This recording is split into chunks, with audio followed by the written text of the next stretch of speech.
السلام عليكم ورحمة الله وبركاته. أمتك ورقي أشمار كفوله أكم درتان نجا كيسني هردفتوني سوشيال ميديا حرماتوني كلتي أرمرة ترجمتان أكسو مسيريوني رابيا محمد يوكين سيفنا نولي أرسي أكم درتو نجا كيسني نجا كبغلة إسا فيديو كان أوسو وانتي أبا في يار كان كبدو أقدلقو كان قولي لما أوبسا تكنو يوكين أوبسا مدين أبوليسا كينيا نمنون دواي سايرا دباتو جرتاني dursee warroonni du'aayii abbaa kiyyaa gootan hedduu naa galatooma. Du'aayiin obboleessa obboleetti baay'ee nama gargaarti. Wanni akka du'aayiin jiru anaaf mallaqallee du'aayiin naa caalti jechuu barbaada. Kanatti ansee wannan jechuu barbaadu jira waa'ee obsaa tiknooti irratti jechuudha. Mucaan kun dhukkubsannee nuti dhukkubsate osoo dhibee namni walirraa fuudhu ta'ee abbamaa fi haadha ofiitirraa fuudha namni dhibee beeytanii. Garuu wanti goonu hin jiru keessi keenya dhukkubsate illee jechuudha. Wanti buusnu illee hin jiru. Du'aa yoo gooneef wanti goonu tokko illee hin jiru. Du'aa ima gooneef waan inni jalaa dhukkubsateef san yoo dandeenye gargaarudha. Kanatti aansee yaa ummata koo yaa ummata Oromoodha. Nuhi miliyoona 50-60 ofiin jechuu jirra. Nama beekaa nama hayyuu wallaahi yoo billaahi biyya keenya keessatti illee jechuudha. Namuma hayyuudha kan mootummaan kun qaqqabee ajjeesaa jiru. Ilma beekaa tokko ilma hayyuu tokko ajjeesuu, hidhuu, dararuu, maraachee kararratti baasuu wanti diinni nurratti dalagaa jiru nama hayyuu nama ija qabu nama tolchee waa tokko yaadu malee nama garaaf bulu tokko iyyuu ajjeesaan jiru jechuudha. Nuhoo maal gochuu qabna? Nama hayyuu ta'e nama dhugumaan sammuun isaa addunyaa hunda hubattu kana gonfachuu qabna jechuudha. Dirqama bira dhaabbachuu qabna jechuudha.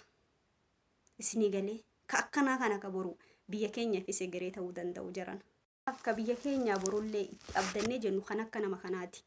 Kanaaf qaroo akkanaa kan of harkaa dhabuu qabnu. Ammallee obsan tiknoo hin dhibamne. Dhukkubsataan jiru. Ijoolleen biyya arabaa jirtan ta'anii warra faranjii jirtan biyyoota ormaa keessa jirtan hundi keessanuu dhibamaa cinqatiidha. Dhugaan isinitti ma'anarraa eegale.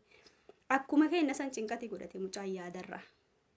Isinii galee kanaaf waan dandeenyu mucaa kanaa afennu kaluu jirra. Namoonni akkana ta'e obsan jettan bilis afaan guuttattanii dhibee isaa akkanan jeena. Mucaan naga haasa'u jira bara argaa jirtanii miti. Yaani yeroo takka cambalirra gajuu ni cinqate bakka yaadarraa hiraaree namni tokko hiraaree waan ta'u yoo wallaalee wanta akkanaa nama mudatti. Kanaafuu akka waan kana keessaa nuu ba'u akka obsaa kaleessa itti beeynu san nuuf ta'u nutu gochuu dandeenya. Kanatti aansee jechuudha. Warroonni garee hiitanii jirtan jechuudha. Viidiyoo as baatanii waraabdan hundi keessanuu. Egaa namoonni viidiyoo waraabaa jirtanii dhiifama waliidhaan wanta isiniin jechuu barbaadoo jiraate namni tokko hirmaatota tokko hirmaachisuu hede namoota tokko eega walitti qabe dursa ofii bakka bu'uu qaba. Ani Raabiyaa Muhammad yoo garee tokko hidhe waan dandeettii obsaa teknootii gochuu hedu dursa ofii kiyyaa lafa kaayeti ummataan waan danda'an lafa keessisa jechuudha. Kanaaf garee hiitanii zim jechuu fuula sooshaal miidiyaa irra baatanii liibii waraabdanii yoo namni keessa yaada tokko sin jijjiire zim jechuu wanta akkasii gaarii miti. Yaa'ani yoo laalan jechuudha fuula feesbuukaa kanarratti warra liibii waraabuu kana tokko qabsaan akka isaa hin jiru. Quuqaman akka isaa hin jiru. Garuu keessan seentee yaada tokko soo jijjiirtee si jijjiiruu hin danda'u. Maal jechuudha? Maal gootaa dubbattaree waa'ee Oromoo? Kanaaf eega dhugaa waa'ee mucaa kanaa cinqabtee garee hiite eega dhugaa waa'ee mucaa kanaa as baatee liibii waraabdee atis hirmaadhu ka liibii waraabu sunis hirmaadhu akkasitti hirmaachista. Dhaamsi asii qabu kana. Isa dhumarratti wanni Oromoon dhaamu dhugaan isinitti himaa jechuudha. Nama as bahee ana haa ta'u abbaa fedhe haa ta'u as bahee viidiyoo waraabu. Nama as bahee viidiyoo waraabu waa'ee Oromoo waa'ee biyya Oromiyaa dubbatu jechuudha. Waa'ee biyyaatiif waa'ee sabaa nama dubbatu. Keessan dhaqxee waan tokko gaafatte yoo deebii tokko siin deebisne nama san komentii illee laayik illee hin godhin. Namni suni na argi as baha malee quuqama Oromummaa qabaate miti. Namni tokko maal jedha beeytaa? Ani chaatii ilaaluu hin danda'u. Yaani chaatiin ilaalle hin jira. Chaatii baalagummaa as girtee. Ansi jaaladhee si maradhee akkamtaa akkasiin jiru kana laaltee bira kutta. Yoo nama safuu keessaa ba'u nama duudhaa Oromoo keessaatti ba'u ta'e bilookii goota. Bas. Isa sanuyyuu ni amansiista. An nama qaba hin danda'u. Siif banaa miti jechuun. An Oromummaa malee obbolummaa malee wanta birootiin simachuu hin danda'u itti deebistaaf. Nama waa'ee sabaa si dubbatu waa'ee biyyaa si dubbatu duuba ati maa inni qabsaa inni ka'e. Kasaba sana hirmaachisuu hin dandeettu jechuudha.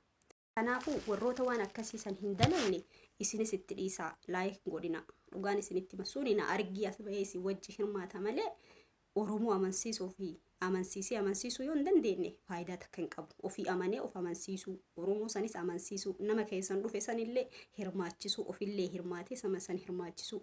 Wanta dubbatu kana nama hin galleef jira. Nama tokko ka gurri isaan dhageenyetu jira. Maal jetti yoo nama eebbisanii waa jedhanii yoo na jalaa bade malee innaa waan akkasiiti guyyaa biroo isiniiti deebi amma yaada keessa jira. Yaada harkaana qaba. Kanaafi waan ani jechuu barbaadu maaltu jira? Namni tokko viidiyoos bahee dubbate nama tokko haala badallee yoo sitti dhufe amansiisuu dadhabdee safuu Oromoo cabsee duudhaa Oromoo keessaa bahee taanaan ofirraa bilookiin geeggessuudha. Siigalee nama waa'ee saba keetis dubbatu amansiisuu qabda, itti himuu qabda, jalaa dubbatuu qabda. Ni chaatiin seenu maa inni